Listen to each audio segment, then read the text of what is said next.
Thank you for joining our podcast today. Before you watch our podcast with Alex, our new team member, I would like you to go to the description and follow our social media.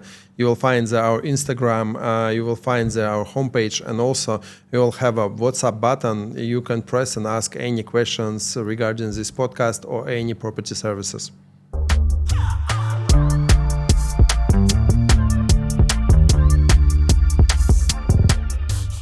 Hi everyone, I'm super excited today because we haven't posted any podcast for past 3 months, and it's our new Serene podcast. And today I have very special guest. For me, it's very important podcast because I'm happy to meet Alex. Alex is, we have a long story and long history of our relations. Back then, Alex came to us as a client, right, as a buyer property, and we make successful cases, and then Alex joined our team. That's why I'm super happy to see you here today. Alex, thank you for agreeing to make a podcast for me.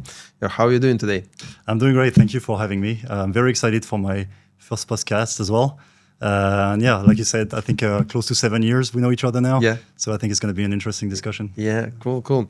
Alex, I would like to, before we start to speak about the business investment or something, most of our audience like to know the person more, right? Like to understand who you are, right? Could you tell a little bit of your background? Because I know you from your Hong Kong part of your life, right? So Right. because of you're doing a lot of business in Hong Kong, but you're originally from France. Can you tell a little bit more about yourself? Yes, yes. So of course, yeah. So I'm originally from France, as you stated. I lived there and studied in France, in Paris, until I turned 25 years old. And at 25, I took the decision to work abroad. So my initial vision was to work in another country in Europe, and then eventually got last minute an opportunity to work in Hong Kong. So I studied finance, corporate finance and financial markets. And from there, my motivation was to work in a bank or in an investment fund. So I moved to Hong Kong.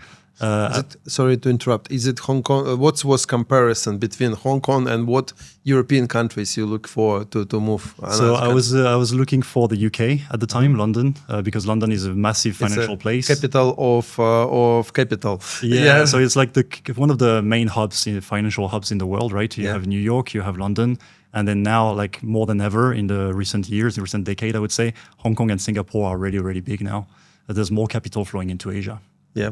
Yeah. That's why you choose Hong Kong, right? So it was a strategy, right? Yeah, I chose Hong Kong mostly because I think I was still young and I also wanted an adventure. And everything that was in Europe felt like the neighborhood, and I was too close to home somehow. Yeah. So when came the opportunity to go to Hong Kong, I was like, let's just go and see what happens. I didn't know anything about Asia. I never traveled to Asia before that. So it was just a leap of faith, I would say. But the moment I arrived in Hong Kong, everything made sense. It's most people don't know because people who haven't traveled to Asia are less familiar with this kind of areas or cities or countries. And when you step into Hong Kong, I felt it was so much more advanced in terms of technology. You step from the airport into... Which year it was? It was 2012, January. Yeah. Mm-hmm. And so you step into out of the airport, and there is this airport express train that takes you from the airport to downtown Central. And that train was like so modern and so clean, and everything was so nice. And I was super surprised that I didn't expect this at all, you know? And so, yeah, that was my first impression of Hong Kong at the time. Yeah. And Hong Kong in 2012, can you express it just by a couple of minutes? Like foreigner from Europe, from France, coming to Hong Kong, to Asia, what is the first feelings you get? How it was, what first shocked that there is? It's not like Asia that many people believe. So many people in Europe still think that in Asia it's some not modern countries, and so on. Correct. But how it was, how do you feel like Hong Kong in 2012? Yeah, and we will compare with today. Yes, it was such a contrast. Having lived and grown up in France in different cities, Europe now is a very mature market, very mature economies and countries. Yeah. And you step into Asia, and even big cities like Hong Kong, Singapore, they are still very much in their growth phase, right? So everything that's happening there is so much more dynamic. So what really hit me at the time is how fast-paced everything is, right? So, and that was at the time, that was exactly what I was looking for. I was young, I was starting my career, and I just loved every aspect of it because you have this energy that's driving everybody to perform there, and especially in my industry. Yeah. So. Yeah, and in terms of lifestyle, like it's a big city, right? And in this case, it's a like I'm not sure you need to use a car or anything there. So there's all of the infrastructure is created easy compared to, let's say, Thailand, where you should have your transportation, right? Yeah, so correct. That's actually something that people should know who don't know Asia. Yeah. Like all of these countries started to grow a lot later than Europe and the US. And so everything, all the infrastructure that has been created there has learned, I guess, from the experience of those countries, right? So you look at the subway system in Paris, it's horrible. Yeah, but right? it's not efficient. Many years, right? Many years, yeah. Right? It was one of the first in the world, right? Yeah. But now you look at Hong Kong, it's one of the best, most efficient subway system in the world. Why? Because they learned from the past, right? Yeah. So now they were able to, and so public transportation in Hong Kong is extremely efficient. So as you mentioned, you don't need a car there. Actually, if you have a car, you're going to be stuck in traffic all the time. Yeah, and how about food, for example? Because if we speak about like foreign, like what is it you have this stress? Because when I came to Thailand, the first thing that was I was super happy that it's amazing food. Like even if it's completely different from Western, like food, you still enjoy the like really all of this. It's sometimes it's too much spicy, like but everyone will find what they like, right? So because when I went to China, most of the people say to me, oh, it will be too difficult for you to find some good food and so on. How is it Hong Kong? It's, as far as I understand, it's westernized in this sense. Yeah, so Hong Kong is extremely westernized. You have a very large community of expats coming from different parts of the world. The French community happens to be one of the big ones as well. Actually, French people export themselves a lot throughout the world. So you have them everywhere from Tokyo to Shanghai to Hong Kong, Singapore. How is this in terms of community? Is it most of the time those people connected by that? Or so how people tend to stick together, right? Yeah. I made a point myself, actually, as a personal story on the site, to not hang out too much with French people so that I could really, really connect with other cultures. I think when you're in Hong Kong or a big city, a big hub like this in Asia, you get an opportunity to really connect with so many people from many different backgrounds. And one of the main points that I made as well is that when I moved to Hong Kong, my English was not that good. I really wanted to improve as fast as possible. And so the best way to do this is just to expose yourself to people who are not speaking from your own language, right? So you're forced to step into this. And now to get back on the food, or like the food culture and all this, Hong Kong is a very international city. So because of this influence of many expats moving to the city, you have all the culinary culture that is moving into the city along with them. So people are opening restaurants from different countries. So it's very easy to find a very good pizza, for example, or you can go to a Spanish restaurant, or you have all the options available. Yeah, like I have some theory, also not theory, but thoughts. Let's call it like this. That like when you as a foreigner come into Asia and you survive here for a long time, like you have some special code, right? Like because for many people who come from Western world, they would like when everything is doing by the book, everything structured and stuff like this. Asia, it's one of the big chaos, right? Like and it's like you said, always grows, right? Yeah. But many people feel uncomfortable on that. But usually when you have some threshold within the 5 years, right? So when you reach that, so like usually either you stay for a long time in this region or you give up and go home. So why is like when is your threshold been reached? Like when you feel like, okay, I like to live in Asia more than other part of the world. Yes, that's very true. So like I said, the first impression was so strong. So it really motivated me to live there for many years. One thing that I will add is that in the type of career that I was working, the opportunities to evolve in that industry and I would say go up the corporate ladder are many. And it gives us really opportunity to really like improve in terms of lifestyle and in terms of income. And so all of this was many factors that really drove that decision to continue to live in Asia. Like I said, the lifestyle is exceptional, right? So you have access to all the facilities, all the services that you need, health, fitness, food, or everything, right? And Hong Kong has a diversified landscape. So you have access to mountains for hiking, you have access to ocean for water activities and all this. So everything is right there. Like looking back to France now, I love my country, Yeah. but I would never go back respectfully, Yeah. just because I love going back there as a tourist. But now also the mentality is, the working culture, the grind. People are the circles that you can surround yourself with. It's just a lot more motivating to me to be surrounded with people who are willing to do more. Yeah. And when you get you get to one of the most, I would say, difficult industry in the world, finance, right? Like, could you tell a little bit more like about those experience, how you start and how it was there? So I would agree with that. It's a very challenging industry. I studied for it, but a degree doesn't prepare you for the groundwork. So in our country, it says forget about your diploma on your first day of work. So forget everything what people say you before. Now it's real life. I had a university professor that said, you know what, guys, 90% of everything you learn here, you won't be needing it during your career. So that was a very big statement, and I think everybody who steps into their professional career after this can prove that. And so I stepped into the banking world initially. Everything was always related to financial markets. So, we have teams of traders trading the market, stock market, bonds, and all that. Everything. So your part was in this banking, especially that industry, stock market and so on. Correct. Right? So I started as a P&L analyst. So this is somebody who is located in what we call the middle office. So it's right after the front office. So the traders and the sales are speaking to the clients and doing trades for them for different reasons. And we, as a middle office, process all this trading activity. So we receive on the daily basis all these activities and we process it.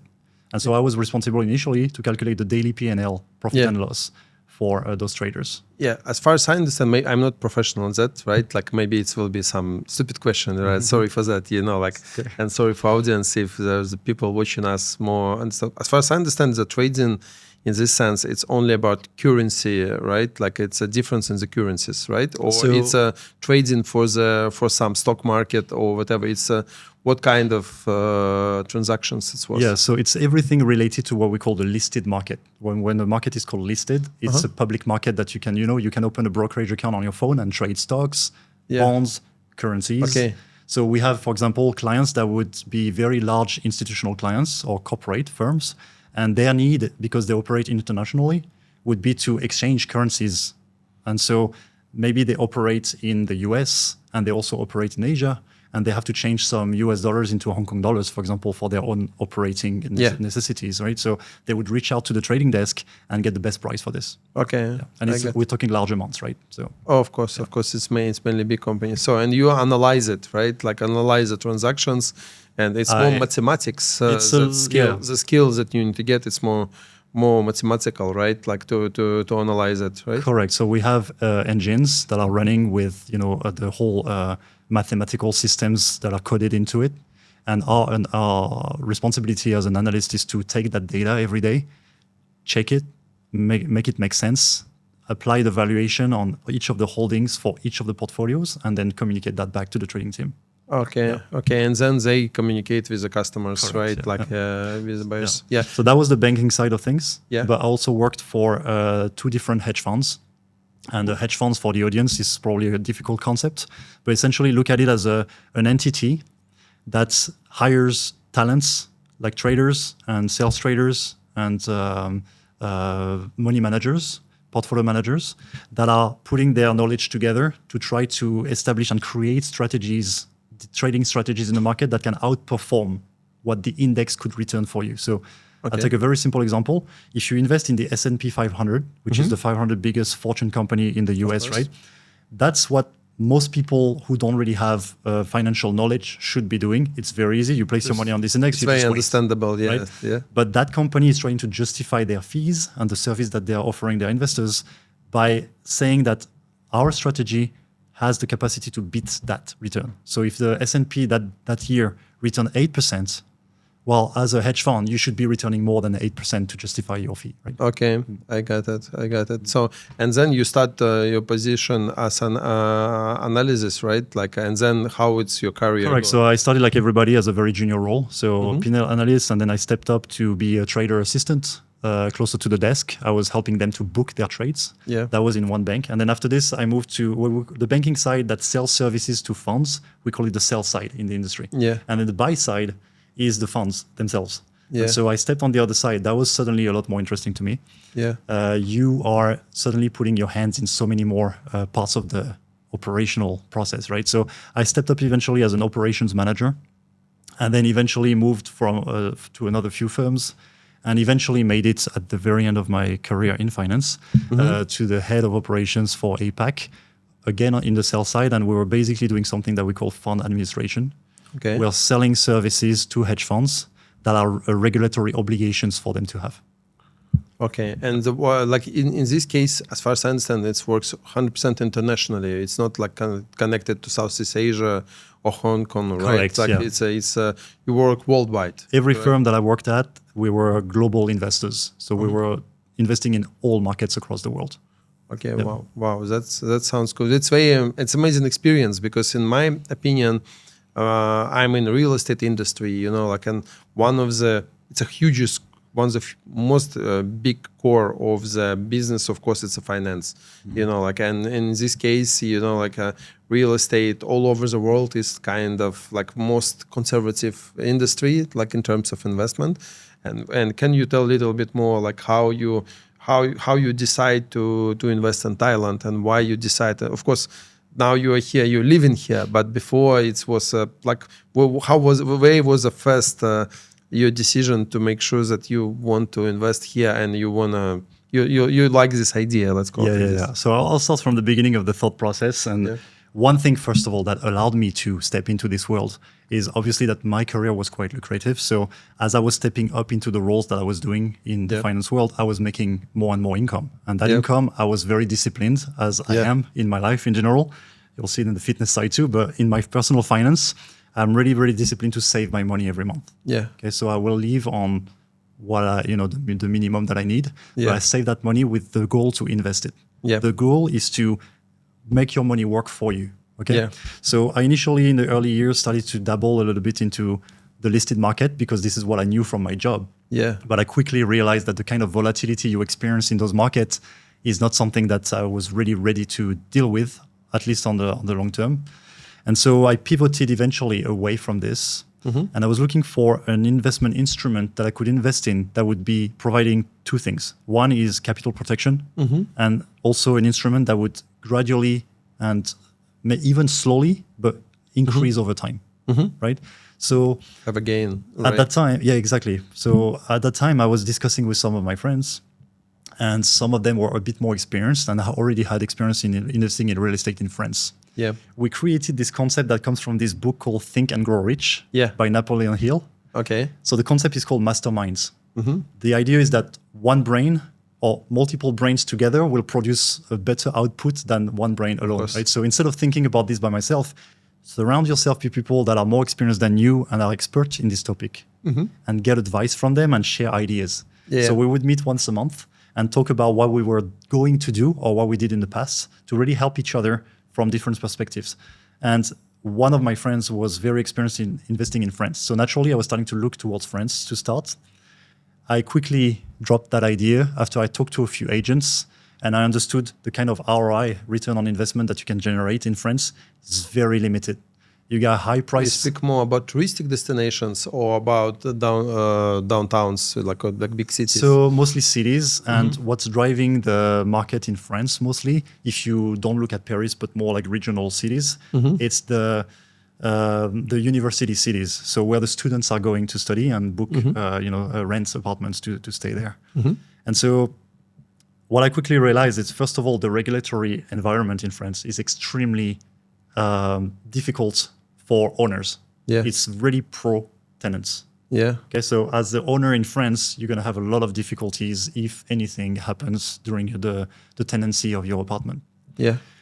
The second thing is, for most cities, the city itself, via their laws, is capping how fast you can increase rent, right? So your return is essentially capped over the next few years in the future. So once I noticed all this, lots of friction in the process, limited ROI, I was like, okay, that's not going to be there. And plus taxes for holding, right? And like taxes. That's another point.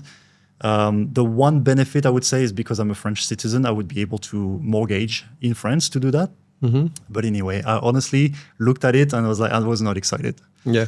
So then I was thinking, okay, what would be an interesting destination for me to start investing? And by that time, I already traveled all across Asia. And I started to already narrow down or curate the list of the countries that I like the most. And Thailand, especially Phuket, was really the place that I was always going back to all the time. You've been here many times. Many times. I think it's been 13 years now that I've been traveling to Phuket 2-3 times a year, just because it's 3 hours away from Hong Kong. So it was very easy for a long weekend to come here. So many people say to me this kind of interesting meaning, like that sometimes to travel from Hong Kong or Singapore to Phuket over the weekend is cheaper than go hang out in Hong Kong during the weekend.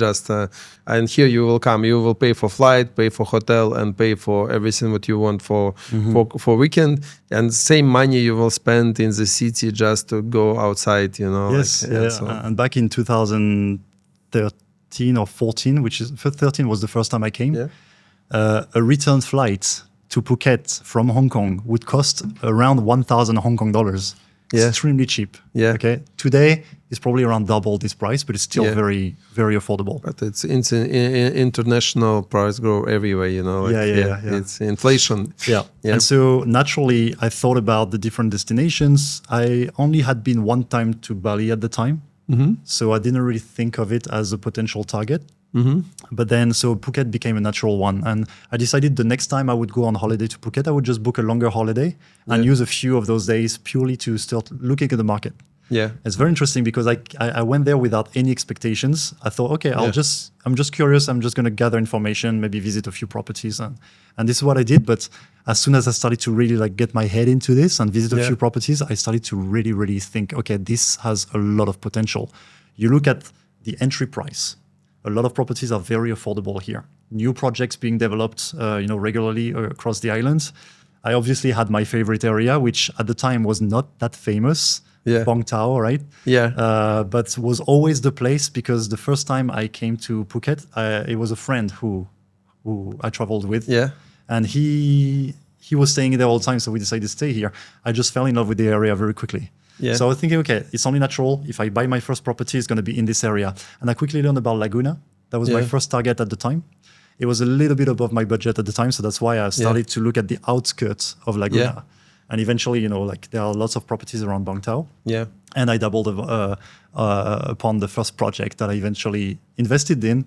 So let alone not even buying one property I didn't think I would buy one property during this trip, but I came back with 2. So Yeah, you see, that's cool. It was pretty exciting. Like I remember the time because for our audience, I met Alex in 2019. First time, and we speak, and then you become to be owner of Diamond Condo. That's how it works, and plus then you invest in other projects as well. So but when you look backwards, if you look at Diamond, for example, why you choose that compared to others? Because it was close to completion back then, or complete already. It was completed already. About a year and a half. We sit with you in restaurant, if I'm correct. Correct, yes. Yeah, already. So in this case, you look back then more for completed property from the beginning, because in Phuket, if you look right now, so many development ongoing, right? But for completed properties, it's not that big market yet. If you look something like modern, of course you can go and buy something old, but it will not fit your expectations in terms of service and stuff. So how can you tell a little bit more how it was for you? Because it's very important when many people come here and they look around and they don't know, they scary. For them, it's something new. Of course, you live in Asia more, you understand Asia, but still Thailand is different. Could you remember yourself how it was? Absolutely, yeah. So the very first point that I'm going to say is when I initially looked around the market, there was one warning that I saw online because I started to learn a little bit before my trip. And one of the warnings was avoid buying your very first property in Thailand off plan. There is a risk, and it was before COVID at the time, so we still had a lot of developers in the market, and there were stories of people running out with the money, right? So I was thinking, let's take it safe. I understand I will pay a premium for this, but I want to buy something that I can touch, that I can see. And so you said we were sitting at the restaurant, And while we were sitting there discussing this potential purchase, I was able to see that people were in the swimming pool, people were eating in the restaurants. It was operating. It was a proper business, right? So this is what convinced me. I was able to visit the unit as well. These were the three elements that really convinced me at the time. Now, this first purchase suddenly helped me to build trust in this market. Right. And I think this is the essential point here. Trust is the most important component when you are doing an operation of this size, right? Because for most people, buying an apartment is a very, very significant financial investment for their lives. Of course. Right.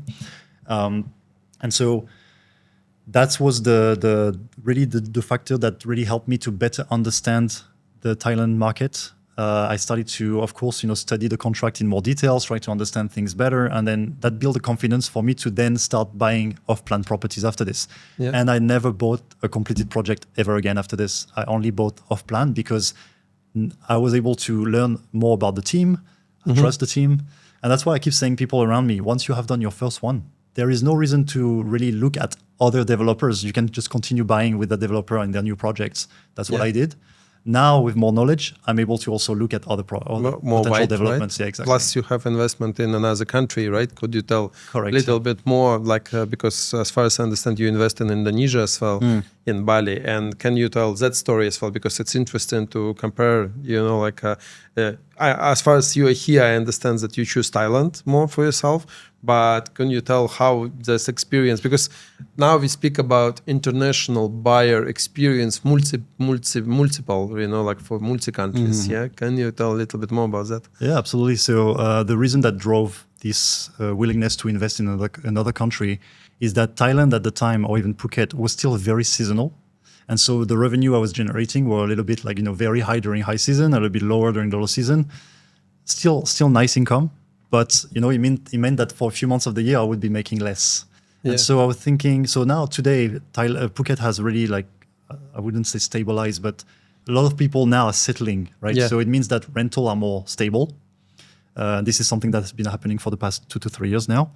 But at the time, my strategy was to diversify, to try to find a hedge.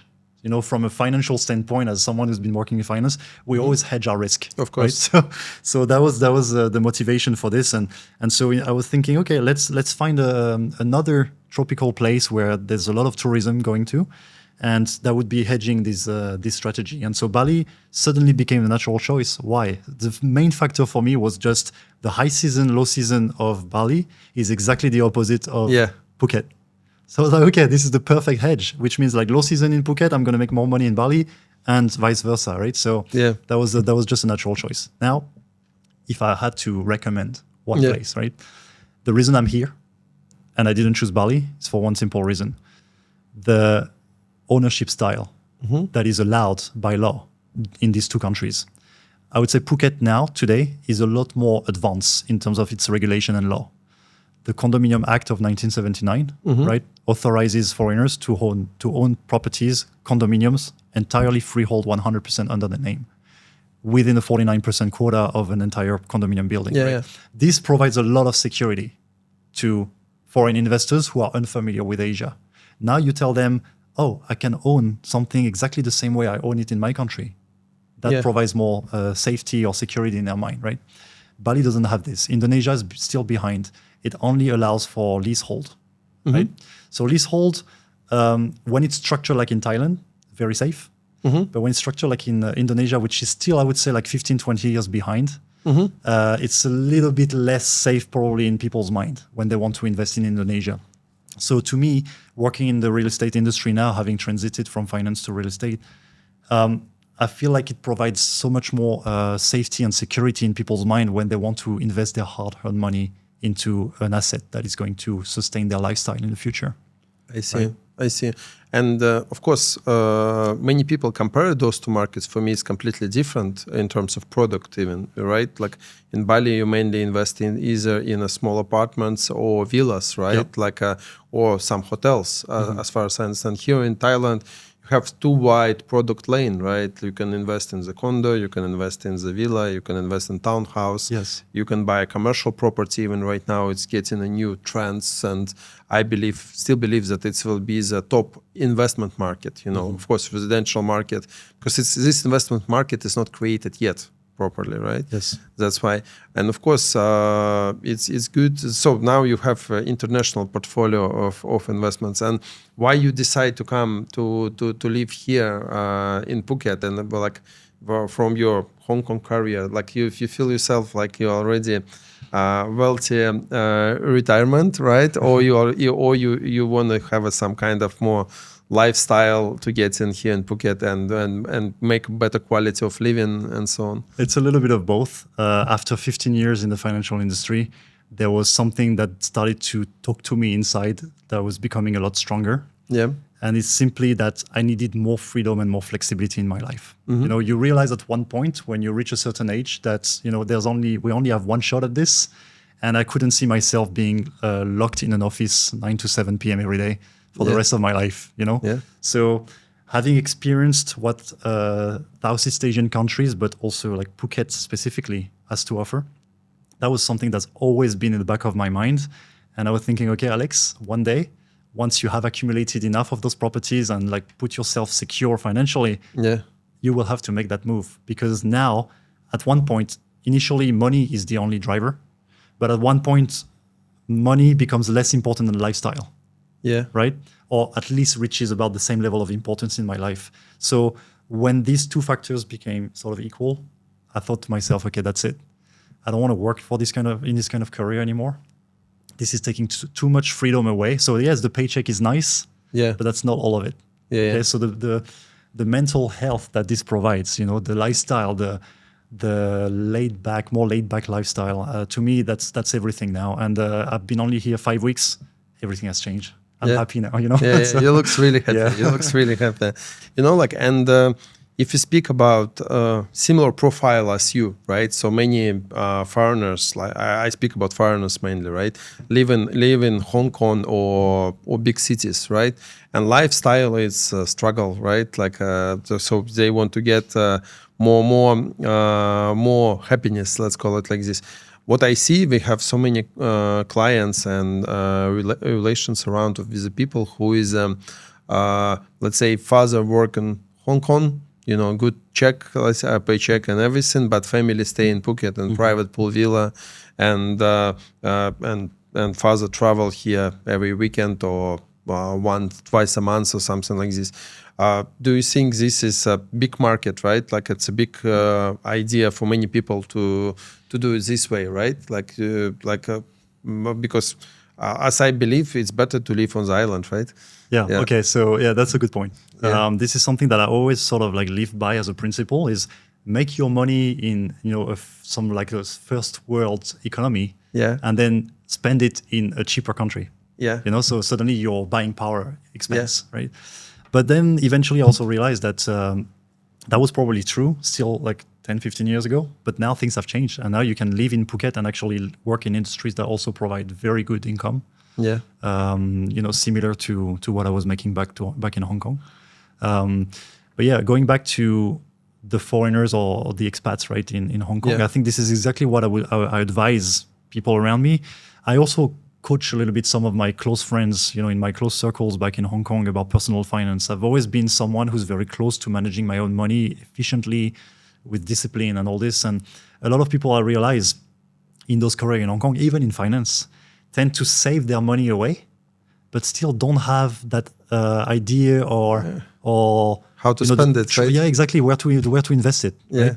And so a lot of the time, like some of the friends that I have helped acquire assets in Phuket, it was exactly that. They were very motivated to buy something, but they just didn't know where to start. So this is exactly why I came here now. My mission is I have built something for myself with a portfolio of assets that have increased my wealth over the past few years multiple times, multiple X's. I have a portfolio of properties that is also helping to sustain my lifestyle. It's paying me passive income to sustain my lifestyle here. I want to help people do the same thing now. People who maybe are unhappy in their career, but financially it's difficult to exit. right? Yeah. So acquiring a first one will add a complement of revenue. You have a second stream of income on top of your salary. So I will always tell them, don't quit your job. Just buy the first one, add some cash to the side, right? But then your salary plus your first property income will help to buy the second property faster. And then, of course, you keep your salary, then property one, property two. All this is going to make you build your portfolio faster and faster. So I always tell people the hardest part is to start.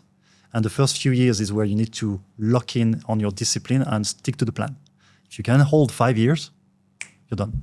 Yeah, and you also quite deep in the wellness industry, as far as I understand, right? Like you also have a good expertise there. Can you tell a little bit more about that as well? Yeah. So that's actually an interesting part. So it's part of the happiness as well, because if you speak about only numbers, I'm not sure so many people will watch us, because it's still life is a mix, right? Like it's about happiness, about what you like, about numbers. Everything have to be balanced. To me, there are 3 main pillars in life for you to build a happy life. That's my own definition, right?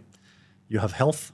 Without health, you only have one problem. Yeah. If your health is not good, there's only one problem. If your health is good, you suddenly have 100 problems, right, to think about. So health is number one. It's always been a center to the way I live. Yeah. The second one is financial health. So if you don't have money, lots of problems. But if you have enough money, you can free your mind to think about other things, which is basically relationship with people, the things that actually bring happiness to your life. And the last one is relationships. Yeah. Relationships with your friends, with your family, your significant other, all this. Yeah. And I think if you combine all 3, plus the environment you live in, that's it. It doesn't get any better than this, right? So you live in paradise. Exactly, yeah. So what did fitness bring to me? I think I was always someone who naturally, since a young age, was very disciplined, especially with my finances. Even when I was starting to work summer jobs during a university to make a little bit of money, I was actually saving that, I never knew why, but I knew that one day, if an idea comes up to invest, that money will be here. So it's better to have it than not to have it, And so I started like this, and then that discipline started to transfer into other areas of my life. I really wanted to feel better and more confident in myself, from a young age. So that's when I started I was always a very active kid. My parents put me in many different sport activities since I was a kid. So I was very close to physical activity in general. And eventually I stumbled upon, I really fell in love with the gym and just training at the gym. So lifting weights and all this is really part of my lifestyle now. And it's hard for me to start the day without doing it, because for me, it's a way to focus, to bring my focus on for the day, get my breakfast, and I'm ready to go. If you compare, let's say, Hong Kong and Phuket, for the quality of wellness environment, I mean, of gyms and spas, everything, what's rated will be compared to Hong Kong or any other destinations? Yeah, so I feel like in Phuket, that's actually my observation for the past few years. The funny thing is I came back to Phuket and there was a period of 2 years since the last time I came. So a lot of things have changed. Even just the ride from the airport to come here, so many things have changed. I couldn't recognize it. And it was interesting to see that the fitness industry was something that I always felt was really behind in Phuket. Yeah. But in 2 years, everything has caught up so fast. And now you have all these recovery centers with spa, sauna, massage, cold plunges, recovery, and great restaurants inside. And you have also a couple of very nice gyms. So I joined one just a couple of weeks ago. Yeah. And it's very much the same standard as what I used to have in Hong Kong. Maybe a little bit smaller, but it has all the equipments that I need. Yeah, cool. And except equipment, there is also, as far as I understand, it's important environment. People who go there as well, like a community one, right? So you already managed to make some, right? And something that is really, really interesting is, in Hong Kong, maybe it was a little bit sometimes more difficult to make connections. People tend to go and do their workouts on their own and, don't want to be bothered. But in Phuket here, even just this morning, I have this guy just stepped in. He saw I was struggling on my last set. Yeah. And he came in to support me, So that's really great. People come to you and talk to you. And we have so many people from the real estate industry in Phuket, but we also have people from other industries. And so you connect with people from different backgrounds. You share your story, they share theirs. You connect at a certain level. And now actually sometimes even generate, potential leads and things like this in the market, which is really great. Yeah, if you speak about Phuket in general, how it's grow right now, when you see it, like the things that you said, that it's also part of Thai culture to smile, to be open, to be friendly, you know, like and so on. When you see like when we speak from foreigner perspective, we have all of the infrastructure, right? And it's getting better and better. Do you think like what type of investors needs to buy here in Phuket? You know, like what type of people? Because of course, someone look only on the numbers, but we are type of people who look on this balance of lifestyle and numbers and quality of life and so on. If you speak about profile of the person, who is it profile, in your opinion? I think there are mainly two, and it pertains to the driver, the reason why people want to come here and buy something, right? So the main two reasons is, one is buy for investment. The second one will be to buy for lifestyle and for your own use. So we see it in our daily work, right? Where we have people who really come here because they want to diversify their exposure to a strong ROI market that can generate very good income for them. And it comes back to the principle that I was saying, like, you know, you have your salary, but if you can add an asset that pays you on the side, increase your lifestyle. But then you also have the second part of the population who just wants to live here. Maybe they are early retiring to Thailand, or they are just moving for their career or for a job, like I did, right? Yeah. So I talk to a lot of people who are retiring to Thailand, but it doesn't mean that you have to only postpone that decision to when you want to retire. I think there are now so many things that we can do as jobs, as careers, or even starting our own company in Thailand, right? So all these opportunities lead to these decisions of either investing or leaving. Yeah. And like since you joined our company, we have right now different portfolios of our projects. Plus, we have consulting for other agencies, for other clients by our agency. Because people like you get your own experience, you know, like, and it's easy from your side to see what people feel and how to help them with that. And of course, the development growing so fast, as you said, like every year, everything change, you know, like something what's happened last week, like this was built last week. This week you have something new gyms, new infrastructure. In this sense, can you tell how you will help your customers, right, to make up the decision? Because when you bought the property, here was maybe 20 real estate developers, maybe 30. Right now it's 300. So many projects, and so big choice. You know, like how to make sure that people will make a right decision. So how would you suggest it to do it for them? Yes, so that goes back to my own experience, right? When I decided to do it myself, nobody was there to guide me. I just stepped into this market and learned everything by myself, and that led to a lot of comparison, a lot of time investment and energy to try to find out who are the good developers, who are the ones that I should probably stay away from. And so this is what I tell to people around me who have an interest in investing these days. I tell them, look, you don't have to do all the work yourself. I can help you. I've done all the due diligence even before joining SID, right? I was doing all the due diligence on different developers that I researched myself. So now if you want to have at least the confidence in the project that you're going to invest in, I can give that to you. Now I work for the company. I think I'm also now the face of the company somehow. Yeah. And so that provides, even more, I think, a character of trust and expertise, in the industry now. And I'm doing this on a daily basis now. So back then, where I knew probably like 3 to 5 developers well, now I know tens of them, right? So what we do on a daily basis, right? How can I really help people is really reduce the noise, curate a list of, and usually that's what I tell people. We have 300 developments across Phuket. I only sell a handful of them because there's a lot of them that you actually don't even need to look at. You want to focus on the quality ones, right? Yeah. Obviously, you have different price range. And in Phuket, we can start from 100,000 USD, right? But we can also go into the millions. If you want a condo, if you want a villa, the choice is yours, right? But within this realm, only a handful, I would say, 5 to 10 probably, that you really want potentially to look at. Yeah, and we will put your link under this video. So like the guys who want to contact Alex, just go ahead, just send a WhatsApp message or Instagram message, right? And then Alex will guide you, So in this case, also we speak with you about the idea to make a fund, right? Like it's not like a proper fund, but let's say asset management, right, company, and this is one of the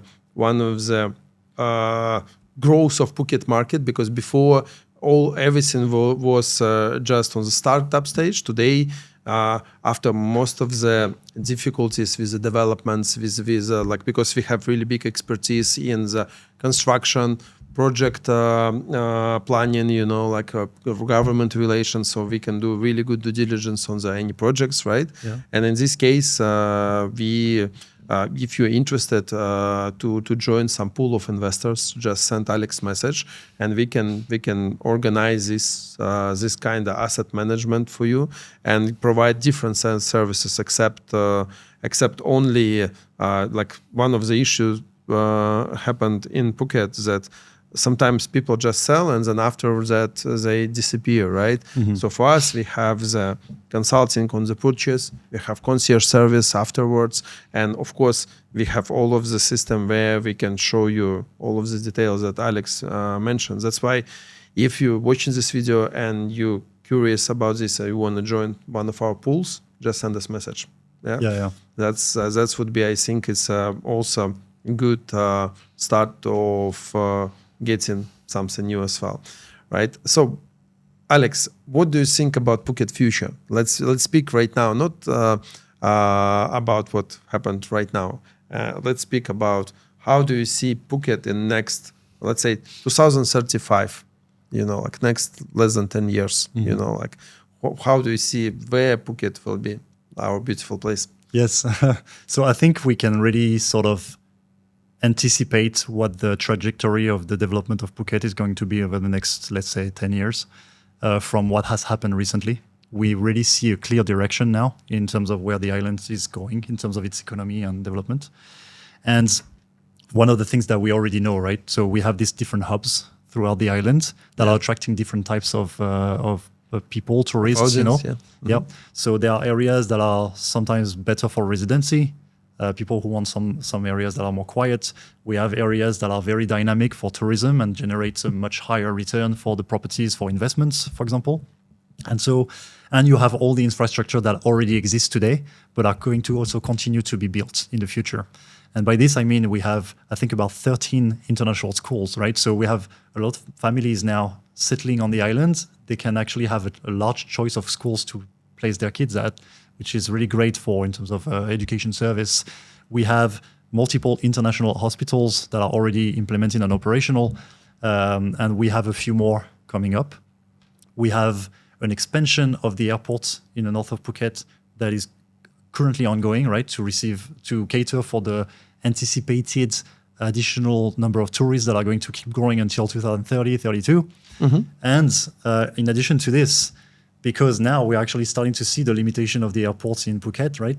There's a new project of airport in Panga that is going to also help to serve the entire region all around Phuket, the 1,000 region of Thailand, right? Yeah. So that's going to include Khao Lak, Krabi, and all these areas around. And obviously also help to drive more people in Phuket.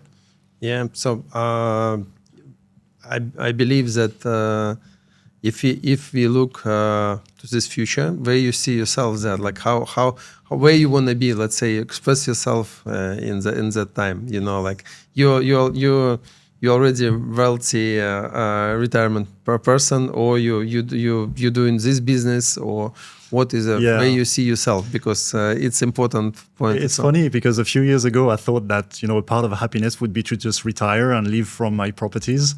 Yeah. I actually don't believe this anymore. Yeah. I believe that one big part of enjoying and what we do and creating happiness in our life is also really strongly connected to the activity that we do on a daily basis, right? And it's interesting because this is something that I've done for the past few years. I never really saw it as my purpose, but now everything connected over the past few months before I made the move to Phuket, before I contacted you. Yeah. And it was very simple as an idea. It just turned into, okay, this is what I actually enjoy doing for myself. And now I can actually use my knowledge and expertise to help other people do the same thing. So in the future, the real estate industry in Phuket has so much potential. I will be in the real estate industry in the next 10 years, 15 years. I don't know how long, we'll see.